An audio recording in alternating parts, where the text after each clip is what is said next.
సనాతన బోర్డు ఏర్పాటుకు మద్దతు పెరుగుతోంది. అలిపిరి శ్రీవారి పాదాల మండపం వద్ద మొక్కులు చెల్లించుకున్నారు సనాతన ధర్మ పరిరక్షణ సంఘం ప్రతినిధులు. సనాతన ధర్మ పరిరక్షణ కోసం ప్రత్యేక బోర్డును ఏర్పాటు చేయాలని పవన్ కళ్యాణ్ ముందుకు రావడం హర్షణీయమన్నారు. ముస్లింలకు వక్ఫ్ బోర్డు ఉన్నట్లే హిందువుల కోసం సనాతన ధర్మ పరిరక్షణ బోర్డు ఏర్పాటు చేయాలన్నారు. సనాతన బోర్డు వల్ల హిందూ దేవాలయాలు ఆస్తులను రక్షించుకోవచ్చన్నారు.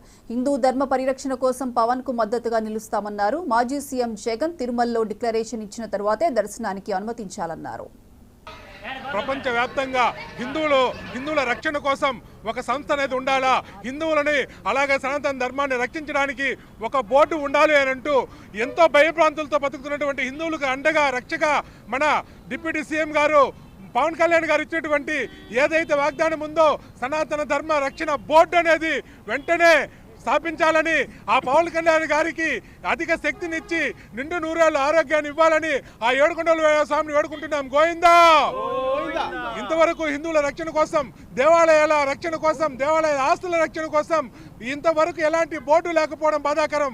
దేవాలయాలన్నీ ప్రభుత్వ చేతుల్లోనే ఉంటూ మా ఆస్తుల్ని, దేవాలయాల్ని చిన్నాభిన్నం చేస్తూ ఈ ఆస్తుల్ని లీజులకు ఇచ్చేస్తూ ప్రైవేట్ వ్యక్తులకి మా దేవాలయ వ్యవస్థని నాశనం చేస్తూ వస్తున్నారు.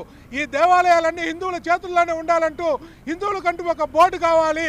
ఏ విధంగా అయితే వక్ఫ్ బోర్డు ఉందో అదే విధంగా హిందువులకు శక్తివంతమైనటువంటి సనాతన ధర్మరక్షణ బోర్డు ఒకటి కావాలని ఉంటామంటూ పవన్ కళ్యాణ్కి అండగా నిలబడతామంటూ తెలియజేస్తున్నాం. యావత్ హిందూ సమాజం